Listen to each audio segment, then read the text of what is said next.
Hello everyone, welcome back to my channel. I hope everyone is having a wonderful day. Before we begin, please hit the subscribe button and enjoy the full video. Never think anything's impossible in life. Victor Newman changed his mind on the young and the restless about Kyle and Claire. Of course, don't think for a minute that Kyle is 100% off the hook. In a move that both shocked and pleasantly surprised us, Victor had a change of heart and realized that he shouldn't stand in the way of Kyle and Claire. Kyle just saved $5 million. His accountant will be thrilled this squabble Victor had with Nikki was a treat to watch, given the long-running chemistry between the couple, and the moving heart-to-heart talk Victoria had with her dad actually meant something. There was some terrific characterization as to why Victor was especially protective of Claire. He didn't seem to have the problems with Kyle and his other granddaughter, Summer, that he had with Kyle and Claire. That's because he felt a kinship with Claire, as both he and Claire had terrible childhoods. Victor grew up in an orphanage after his mother, Cora Miller, dumped him there at the holidays. That tidbit always added a Dickensian touch to Victor's background, and Claire was raised by her psycho aunt, Jordan. Kudos to the women in Victor's life, who found him exasperating, but still managed to show how much they loved him.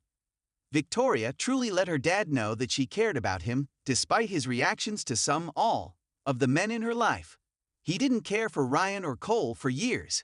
It wasn't until shortly before Cole died that Victor came to fully appreciate him. Claire beamed as if she were a ray of sunshine when she learned from her granddad that he wouldn't stand in her way if Kyle was the man she really wanted.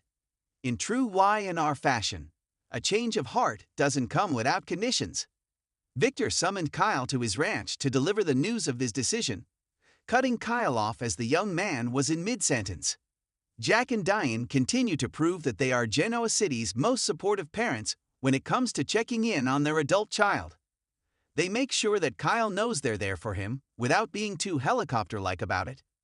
Maddie and Charlie are the two most talked about characters on a soap opera since As the World Turns tossed around The Search for Sierra back in the late 1980s, IYKYK.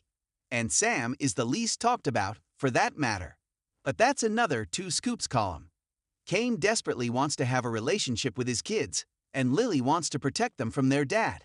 The problem is that Maddie and Charlie had no idea that their father was the secret, billionaire Aristotle Dumas. And that's a big problem. It's a problem because while Maddie and Charlie thought their dad was working with ex-cons, he was building a massive fortune. But is this really a problem? And how is it a problem? How would working with ex-cons preclude Kane from picking up the phone and calling his kids, or taking a week off here and there to spend time with them? Maddie and Charlie are out of college by now. When most kids are in college, they're too busy to spend time with their parents. We can think of a million reasons why Kane and Maddie should see past their father's lies. Actually, make that a billion reasons. Phyllis pointed out that the money Kane has should soften the blow in terms of Charlie and Maddie. Most kids would love to find out that their dad had more money than Croz's. Kane wants a better relationship with his kids. He can make that happen by buying their affections. Maybe Maddie would be open to taking some of their father's money, while Charlie wouldn't be. There'd be some conflict,